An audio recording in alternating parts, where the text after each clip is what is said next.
Hello students, good morning all of you and welcome again to our physics class with Chapati. Today we have the numericals NCERT numerical on atom. ठीक है? This is our target. We will cover some NCERT numericals. NCERT numericals आज हमें cover करने हैं NCERT numericals and these numericals are on atom. ठीक है, जो part हमने अभी अभी स्टडी किया जिस पार्ट को, ठीक है, उस पार्ट के लिए एनसीईआरटी प्रॉब्लम हमें उन प्रॉब्लम्स के साथ डील करना है, एनसीईआरटी न्यूमेरिकल के साथ डील करना है। देखो स्टूडेंट्स, कैसे हम स्टार्टिंग करते हैं फर्स्ट न्यूमेरिकल से। इसने कहा कि what is the shortest wavelength present in the Paschen series of spectral series. ठीक है, Paschen series of spectral lines, है ना। ये हमें कहा गया कि आपको शॉर्टेस्ट वेवलेंथ निकालना है पास्चन के अंदर।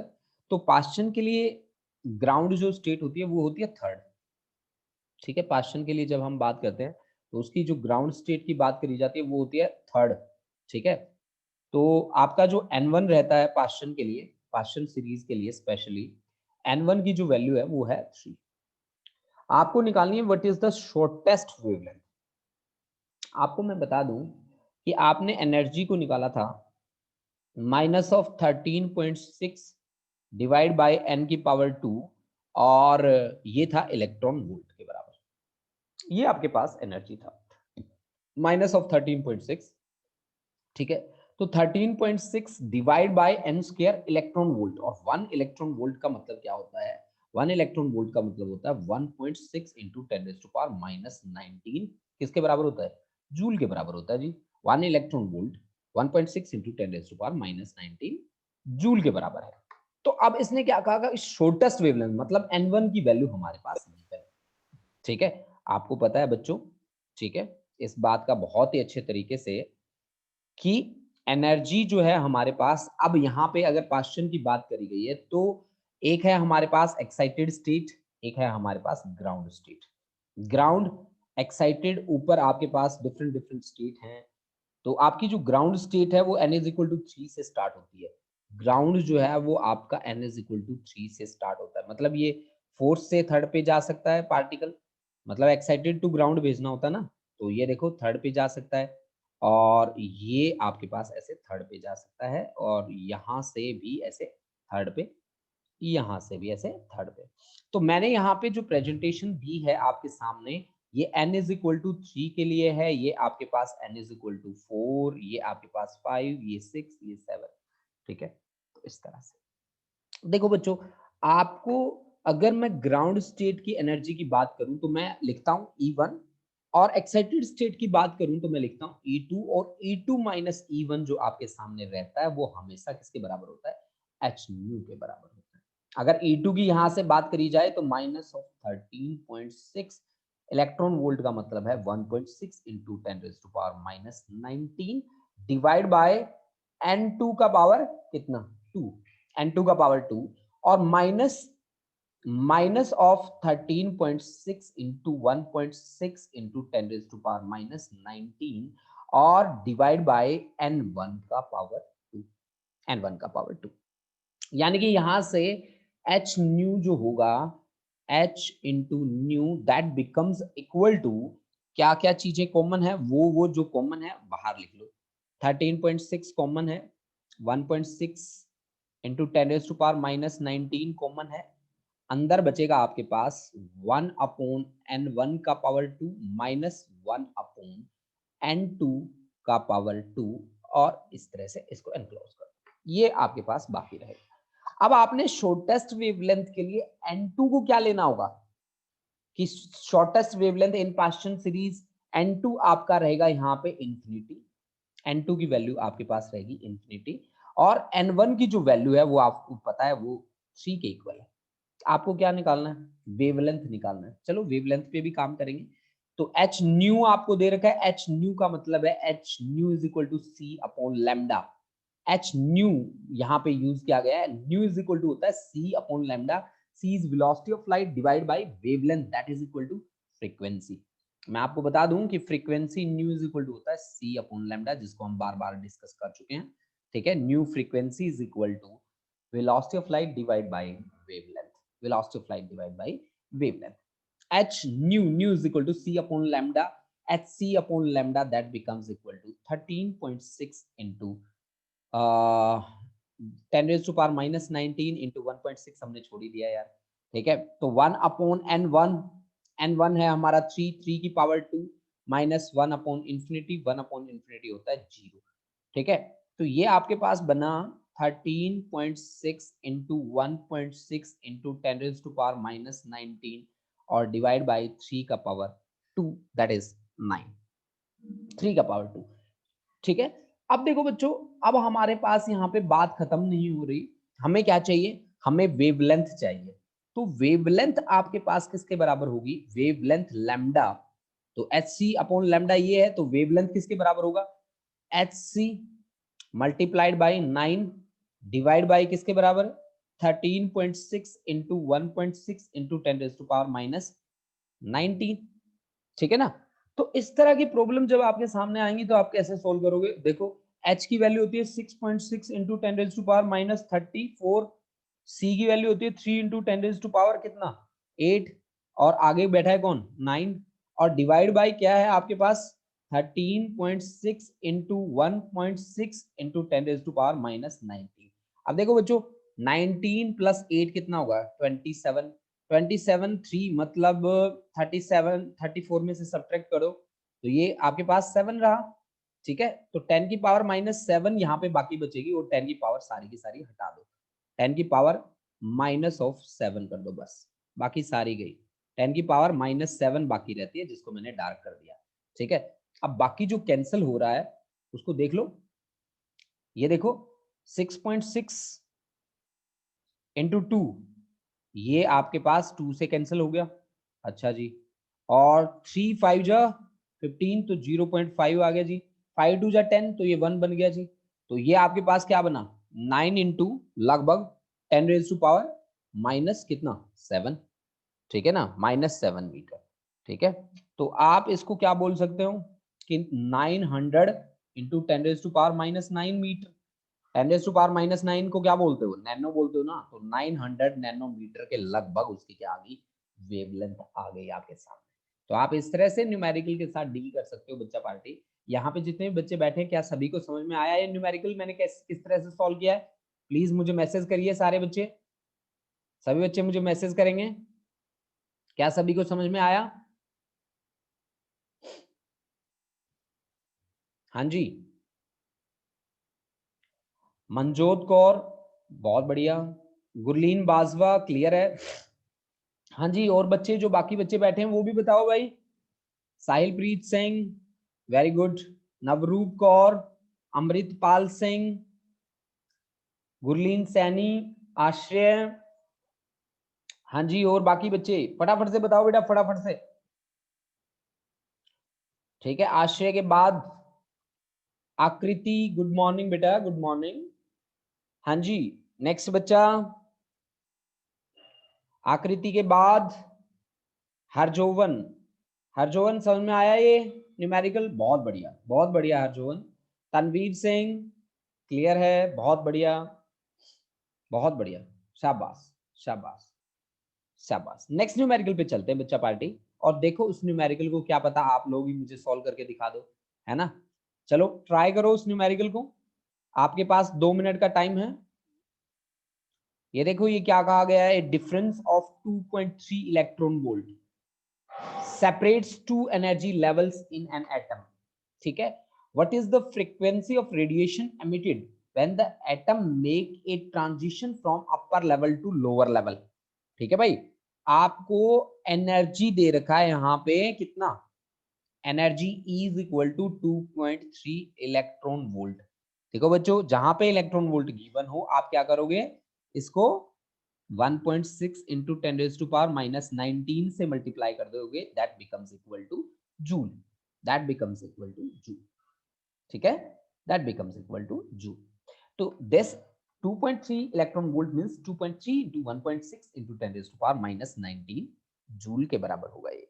अब आपको क्या कहा गया कि A difference of 2.3 electron volt separates two energy level in an atom. What is the frequency of radiation emitted when the atom makes a transition from upper level to lower level? सीधी सी बात है, आपको frequency निकालनी है. अब frequency आपको energy given हो, तो in that situation how you can calculate the value of frequency? E is equal to h nu, and this is very simple I think. E upon h. ठीक है, यहाँ पे एक मैसेज भी आया मेरे पास, किस बच्चे का है? मंजू चौधरी, वेरी गुड, बहुत बढ़िया. Frequency is equal to E upon h. H is the Planck's constant. E is 2.3 into 10, 1.6 into 10 raised to power minus 19. Planck's constant की वैल्यू मैं यहाँ पे लिखने जा रहा हूँ बच्चों, 6.6 into 10 raised to power minus of कितना होता है भाई? 34. तो पावर यहाँ से 2.3 into 1.6 डिवाइड बाई 6.6 और ये हो जाएगा 1920, ये हो जाएगा 10 रेज टू पावर कितना? प्लस 15 हो जाएगा जी. ठीक है ना, प्लस 15 हो जाएगा ये आपके पास. ठीक है, देखो इसको कैसे सॉल्व करेंगे. तो ये आपका 3.3, ये 0.8. ठीक है, तो ये 3 से होगा. ये भी आप 3 8 जा 0.8, 2.3 है ना, तो 3.3 1.1.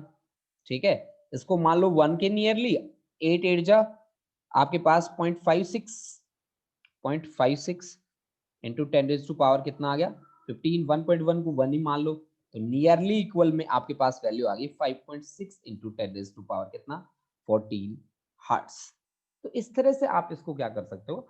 सॉल्व कर सकते हो बच्चा लोग. तो ये तो काफी इजी था हमारे लिए कि इसको इसके साथ डील करना हमारे लिए बहुत ही इजी रहा है. ठीक है, अब नेक्स्ट न्यूमेरिकल के साथ डील करते हैं. नेक्स्ट देखते हैं कि क्या हमारे पास आंसर आएगा उसका और किस तरह से हम डील करेंगे उसके. साहिल प्रीत का आंसर आ गया था मेरे पास. दैट्स वेरी गुड, बहुत बढ़िया बेटा, बहुत बढ़िया, शाबाश. ठीक है, बहुत बढ़िया. देखो बच्चों, नेक्स्ट न्यूमेरिकल पे चलते हैं और देखते हैं क्या पूछता है वो न्यूमेरिकल हमसे. देखो भाई बच्चों, हाँ जी, a hydrogen atom initially in ground state.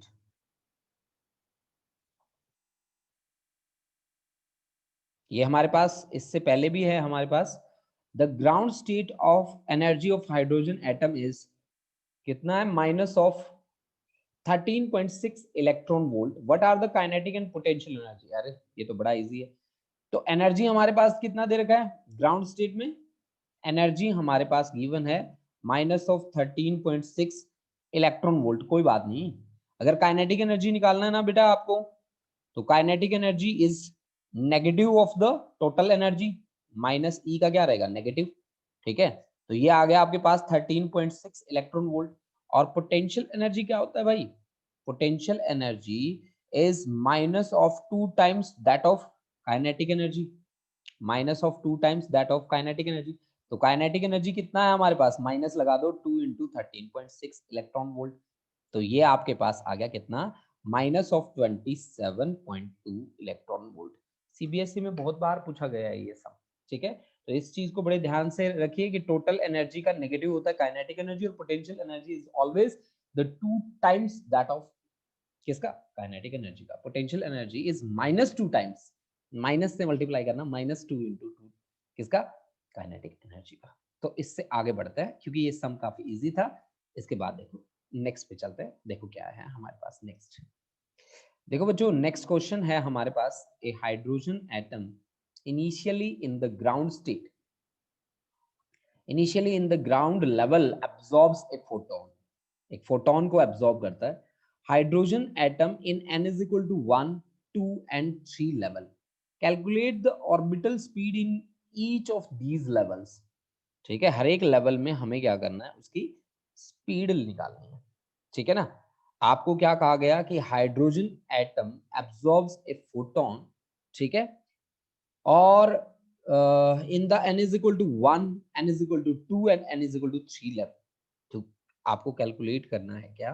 Calculate the orbital period in each of these level. ठीक है, ऑर्बिटल पीरियड आपको निकालना है. देखो आप कैसे कैसे वर्क करोगे यहाँ पे, किस तरह से आपको वर्क करना है. देखो बच्चों, आपको पता है कि हमने जो यहाँ पे एन की वैल्यूज रखी हैं वो हमारे पास डिफरेंट डिफरेंट हैं। कैसे हैं हमारे पास, आपने जो वेलोसिटी निकाली थी ऑर्बिटल स्पीड, उस स्पीड की वैल्यू हमारे पास कुछ इस तरह से थी भाई बच्चों। उसकी जो वैल्यू आई थी स्पीड की, वो वैल्यू थी c/n, that was inversely proportional to n, और इनटू 2 पाई के ई स्क्वायर। हाइड्रोजन एटम के लिए बात करी तो Z square, Z is equal to 1 था हमारे पास, ठीक है। और इनटू किसके बराबर था ये, c इंटू एच के बराबर हम इसको लिखते हैं। c इंटू सी से c कैंसिल हो जाता है, हमारे पास NH में ही आ जाता है कॉन्सेप्ट, ठीक है जी। तो अब यहां से 2 पाई के ई स्क्वायर, तो ये यहां से एंड 2 पाई के E square divide by C into H. जब हम इसकी वैल्यू को सॉल्व करते हैं तो ये वैल्यू हमारे पास आती है 0.0073, 0.0073। यानी कि आपके पास v इज इक्वल टू क्या आ गया, v इज इक्वल टू आ गया आपके पास 0.0073 इंटू सी बाय एन, सी बाय एन। तो अगर आपको velocity in first level v1 निकालनी हो तो आपके पास 3 into 10⁸ into 0.0073 divide by N की वैल्यू कितनी है, एन की वैल्यू 1 है। तो ये आपके पास वेलोसिटी इन फर्स्ट ऑर्बिट आपके पास आ जाती है 2.19 इंटू 10⁻6 मीटर पर सेकेंड, ठीक है। इसी तरह से n इज इक्वल टू 2 रखेंगे, ये तो n इज इक्वल टू 1 पे बात थी। अगर आप n इज इक्वल टू 2 रखते हैं तो आपके पास v2 आ जाता है कितना, 3 इंटू 10⁸8 इंटू 0.0073 डिवाइड बाय 2। तो 2 से डिवाइड कर दो इस ऊपर वाली टर्म को, ऊपर वाली टर्म को 2 से डिवाइड करोगे तो 1.095 इंटू 10⁶ आ जाएगा मीटर पर सेकेंड, ठीक है। और n इज इक्वल टू 3 लेके चलो भाई, n इज इक्वल टू 3 लोगे तो v इज इक्वल टू इसको 3 से डिवाइड कर दो ऊपर वाली टर्म को, तो 3 इंटू 10⁸8 इंटू 0.0073 डिवाइड बाई क्या, 3, 3 से 3 कैंसिल हो गया, आपके पास आया क्या, ये आपके पास 6 बनाना है इसको, तो 7.3 इंटू 10⁻, क्या बन जाएगा 5 मीटर पर सेकेंड, ठीक है। अब हमें क्या निकालना है, calculate the orbital period in each of these level. Orbital period कैसे निकालते होते हैं हम, ऑर्बिटल पीरियड हम निकालते हैं कैसे, कि time t is equal to क्या होता है, distance 2 pi r divide by velocity.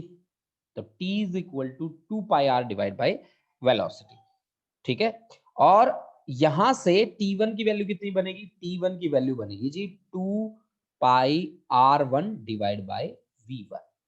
आपको ध्यान होगा हमने जब उसको सॉल्व किया था तो 2 पाई r1 की वैल्यू आपको याद होगी 0.53 हमारे पास क्या थी, एंगस्ट्रम के बराबर थी। तो 0.53 इंटू 10⁻⁻10 हमने रेडियाई ऑफ फर्स्ट ऑर्बिट निकाला था हाइड्रोजन एटम के लिए, और स्पीड हमने निकाल रखी यहाँ पे v1, इसकी वैल्यू है 2.19 इंटू 10⁻, क्या 6, ठीक है भाई। तो आप जब इसको सॉल्व करेंगे तो टाइम आपके पास आएगा t1 की वैल्यू 1.5 इंटू 10⁻, कितना आएगा, -16 सेकेंड आ जाएगा बच्चों। इसी तरह से t2 आप निकालेंगे, ठीक है। और t2 किसके बराबर होगा, मैं आपको बता दूं कि radii is inversely proportional to n square, ठीक है ना, n का स्क्वायर। तो यहाँ पे अगर हम दूसरे के लिए बात करते हैं तो आपका जो सेकंड होगा वो किसका 4 टाइम्स होगा, 4 टाइम्स दैट ऑफ r1, ठीक है। तो और v2 जो रहेगा ये डायरेक्टली प्रोपोर्शनल था n स्क्वायर के, sorry, directly proportional to n square, और ये था आपके पास v is inversely proportional to किसके, n के, ठीक है ना, v is inversely proportional to, तो v2 आपका क्या बनेगा, half of that of v1, ठीक है। तो इस तरह से आप निकालते जाइए और वैल्यूज आप सोल्व करते जाइए। तो t2 आपके पास कितना रहेगा, ऊपर देखो यहाँ पे t2 is equal to 2 pi r2 divide by v2, और r2 को हमने क्या लिखा, 4r1 के बराबर, तो 2 पाई इंटू 4r1, और v2 को किसके बराबर लिखा हमने, v2 को हमने लिखा 1/2 ऑफ v1। तो अब देखो बच्चों यहाँ से 4 2 जा 8, 8 2 जा 16 पाई r1 की वैल्यू हमने कितनी ली थी 0.53 एंगस्ट्रम 10⁻⁻10 और V1 की वैल्यू हमने कितनी ली है बेटा, V1 की लिया बच्चों 2.19 इंटू 10⁻6, तो ये आपके पास आ जाएगा T2। ये आपके पास वैल्यू क्या आ गई, किसकी वैल्यू आ गई, ये T2 की वैल्यू आपके सामने आ गई। इसी तरह से T3 आप निकाल सकते हो, T3 की वैल्यू क्या रहेगी 2πr3/V3। अगर इस कॉन्सेप्ट की माने हम तो आपका R3 जो होगा 3 3 जा 9 R1 के बराबर होगा और V3 जो होगा वो 1/3 ऑफ V1 के बराबर होगा, 1/3 ऑफ V1 के बराबर होगा। ठीक है, तो ये आपके पास वैल्यू रहेंगी R3 की, R3 is equal to 9 times that of R1 और V3 is equal to 1/3 times that of V1। ठीक है, तो ये वैल्यूज आप रखोगे, आपके पास T3 की वैल्यू आ जाएगी। तो इस तरह से आप टाइम पीरियड डिफरेंट सिचुएशन के लिए कैलकुलेट कर सकते हो। ठीक है, क्या ये न्यूमेरिकल समझ में आ गया सभी बच्चों को? अगर समझ में नहीं आया तो एक बार मेरे को बता दो बच्चों, मेरे को इनबॉक्स में जाके बता दो, हाँ जी न्यूमेरिकल क्लियर है कि नहीं है। देखो बच्चों, एक बात आप याद रखना कि यहाँ के न्यूमेरिकल्स के साथ जब आप डील करो ना, तो आपको बोहर्स मॉडल में जो आपने ऑर्बिटल स्पीड निकाली है, जो वेलोसिटी के साथ आपने डील किया है, आपने रेडियस निकाला है, आपने फ्रीक्वेंसी कैलकुलेट करी है, तो ये सारी की सारी चीजें आपको ध्यान होनी चाहिए।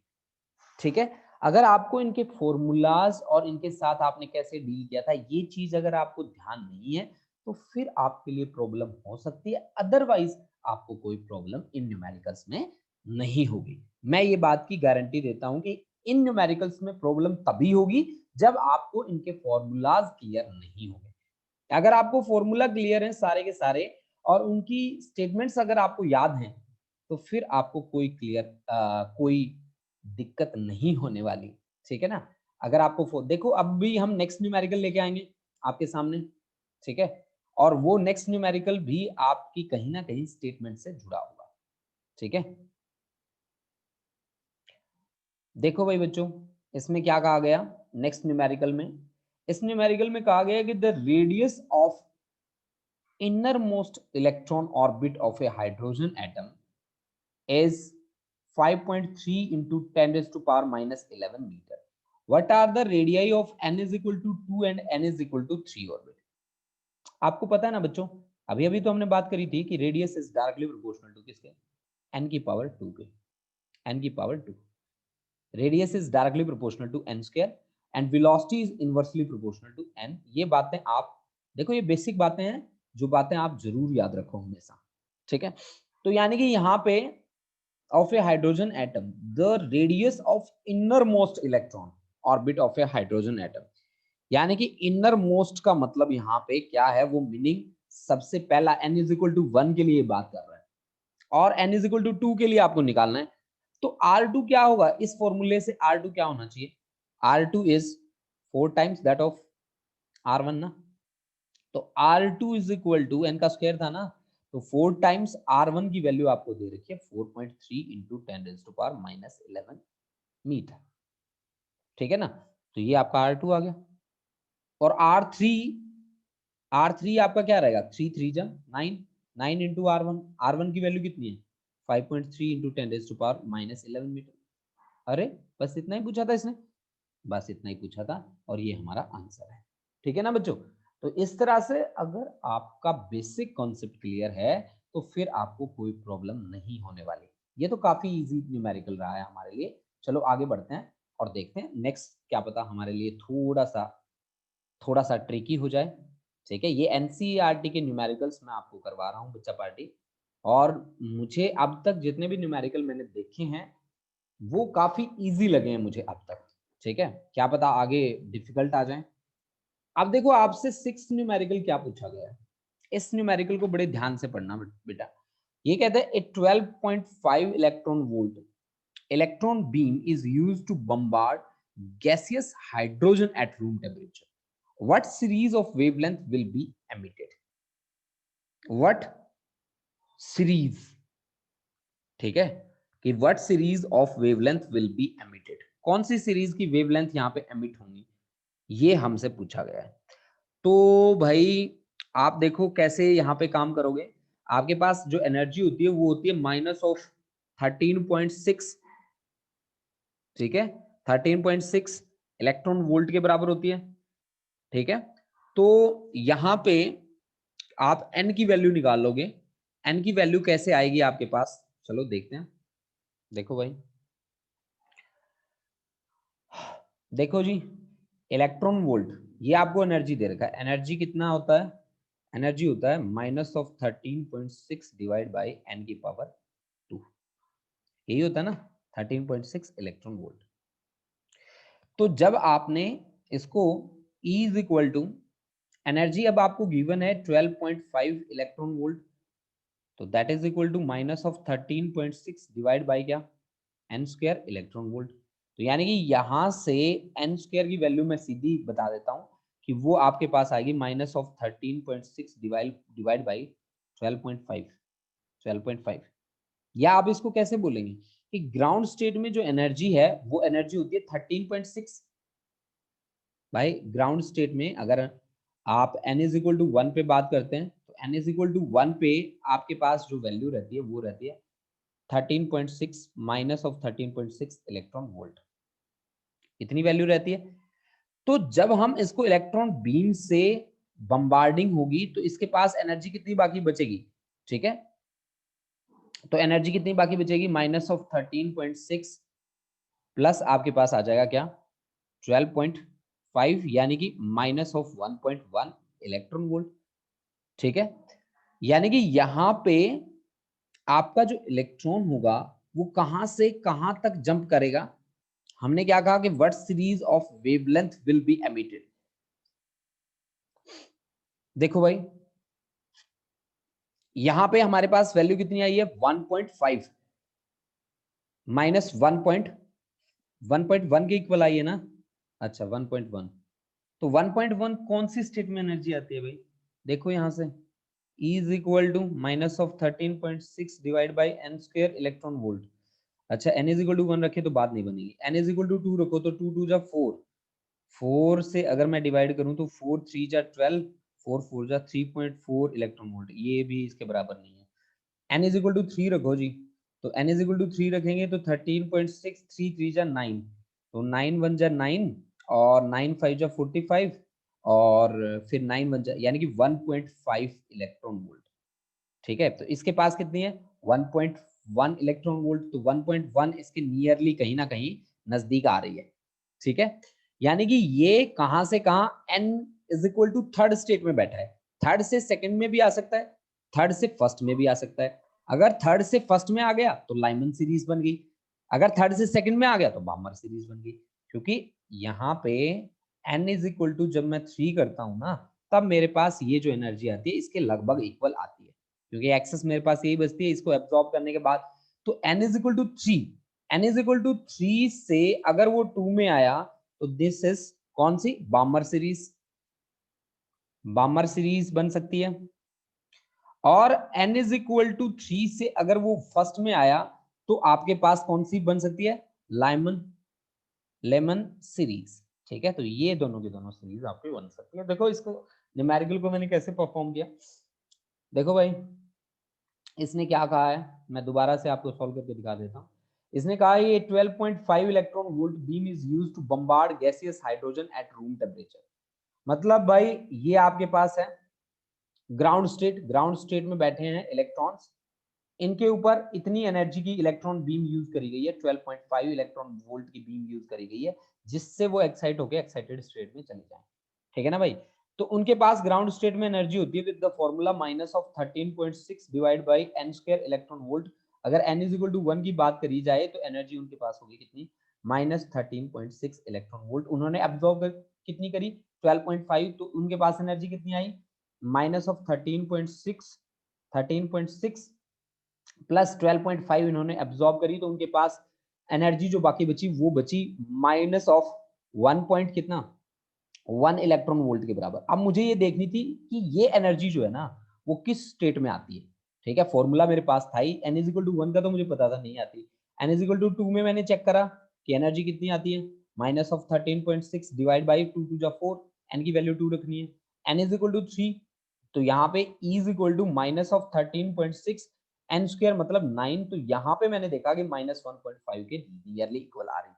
तो 1.5 और 1.1 थोड़े से इक्वल हैं। अगर मैं यहाँ से आगे जाऊं ना, n इज इक्वल टू 4 लूं, तो e इज इक्वल टू क्या आएगा, माइनस ऑफ 13.6, 4 4 जा 16 आएगा, तो 16 तो 0.0 से स्टार्ट होगा, तो 0.0 से स्टार्ट होगा, तो n इज इक्वल टू 4 तो हो ही नहीं सकता, तो n इज इक्वल टू 3 हो सकता है। अब 3 थर्ड स्टेट में आया है, तो वो थर्ड से एक्साइटेड स्टेट में जा सकता है, सेकंड में भी, और थर्ड से वो ग्राउंड स्टेट फर्स्ट भी चूज कर सकता है। अगर तो उसने सेकंड चूज कर ली तो बामर सीरीज, अगर उसने फर्स्ट चूज कर ली तो लाइमन सीरीज। सॉरी बच्चा party, this is the final answer for this numerical. आगे बढ़े भाई, सभी को समझ में आ गया? हाँ जी, यहाँ पे जो बच्चे बैठे हैं प्लीज बताओ भाई, समझ में आया? अरे that's good, Gurleen Saini very good, बहुत बढ़िया। साहिलप्रीत सिंह क्लियर है, very good. Gurleen Bajwa, Akriti, Ashresh, Sahilpreet, Manisha, Manjot, Amritpal Singh, Hamraj, that's good, that's good, very good, बहुत बढ़िया, बहुत बढ़िया, शाबाश। नेक्स्ट पे चलते हैं भाई। नेक्स्ट हमने क्या कहा, नेक्स्ट न्यूमेरिकल लेते हैं, देखो कैसे नेक्स्ट न्यूमेरिकल के साथ डील करना है। न्यूमेरिकल हमारे पास बहुत हैं, ठीक है। देखो जी, सभी बच्चों के लगभग आंसर्स हाँ जी सर आया है, बस एक बार खुद करना पड़ेगा। हाँ हाँ, एक बार प्रैक्टिस करोगे ना बच्चों, तो आपके न्यूमेरिकल्स बहुत ही अच्छे तरीके से क्लियर हो जाएंगे, कोई दिक्कत नहीं होने वाली आप लोगों को, ठीक है। चलो स्टार्ट करते हैं। इन accordance with Bohr's model, find the quantum number that characterize the earth's revolution around the sun in an orbit of radius, this with orbital speed this mass of earth 6 into 10 raised to power 24 kilogram. जो given है उसको लिख दो जी। जो given है वो है आपके पास, रेडियस है आपको दिख रहा है, गिवन है 1.5 into 10 raise to power 11 metre, है ना, ठीक है। और ऑर्बिटल जो स्पीड है that is v, that is 3 into 10 raise to power 4 metre per second, है ना। और मास ऑफ अर्थ आपको गिवन है that is 6 into 10 raise to power 24 kilogram, ठीक है। तो आपको क्या करना है भाई, in accordance with Bohr's model, Bohr's model find the quantum number, quantum number आपको निकालना है, ठीक है, that characterise the earth's revolution around the sun in an orbit of radius that with orbit speed that.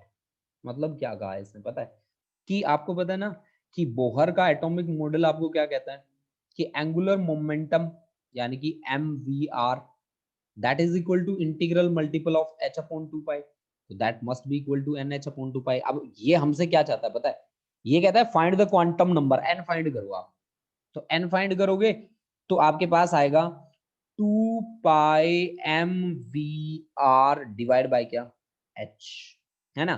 तो 2 पाई की value कितनी है, पाई की वैल्यू तो 3.14 होती है। अब मास किसका यूज करोगे आप, अर्थ का मास यूज करोगे, ऑफ कोर्स अर्थ को आपने किसकी तरह ट्रीट कर रहे हो, इलेक्ट्रॉन की तरह ट्रीट कर रहे हो।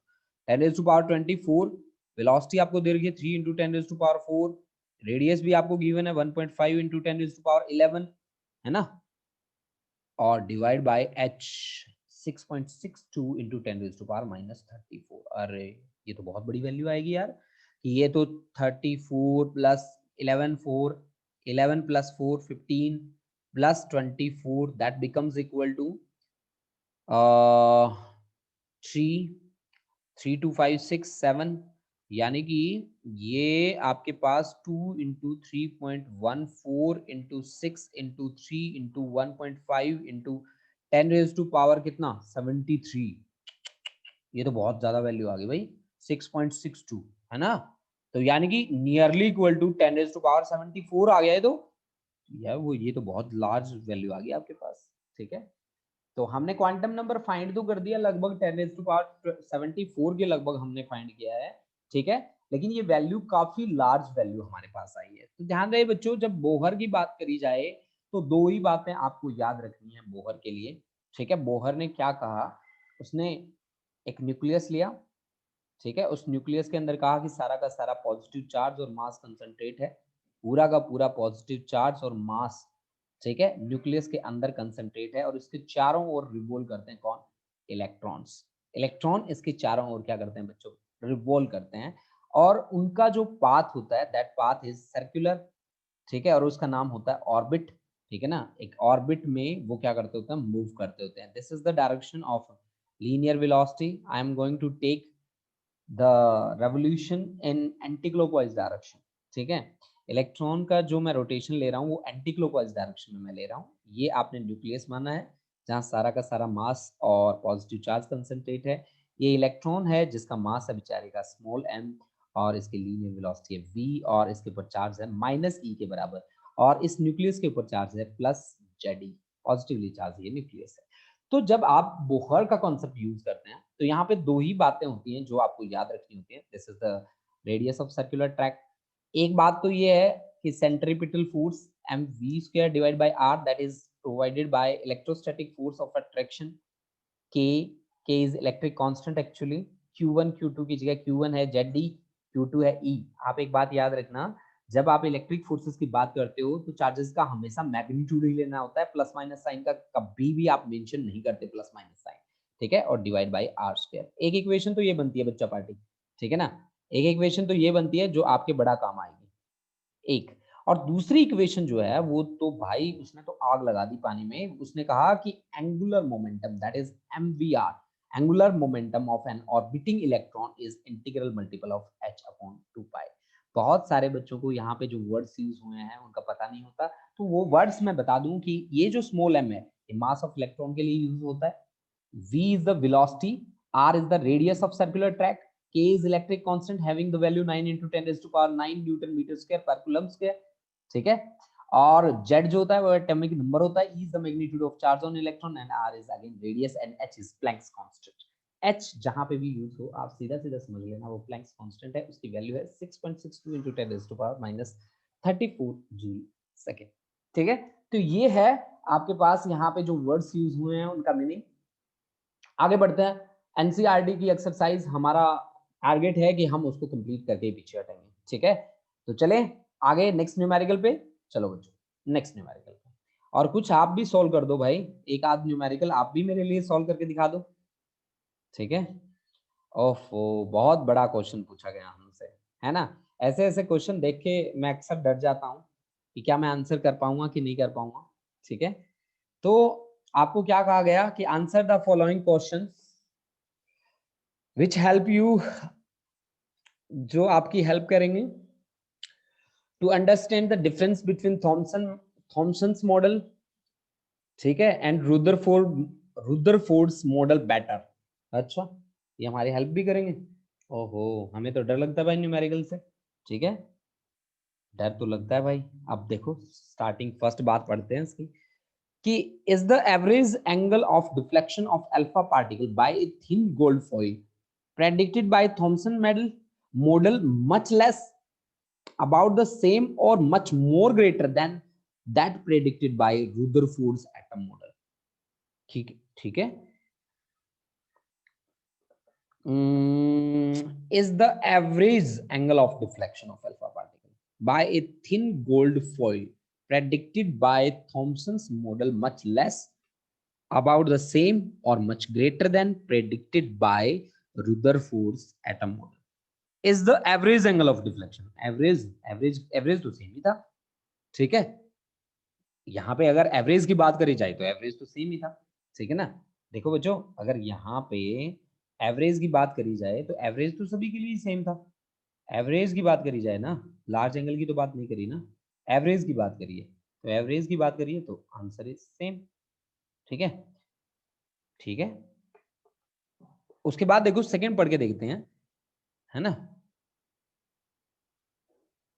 सेम, हाँ जी हाँ जी हाँ जी, वेरी गुड। नेक्स्ट पढ़ के देखते हैं, is the probability of backward scattering, that is scattering of alpha particle eight an angle greater than 90 predicted by Thomson model much less, about the same, or much greater than predicted by Rutherford, ठीक है।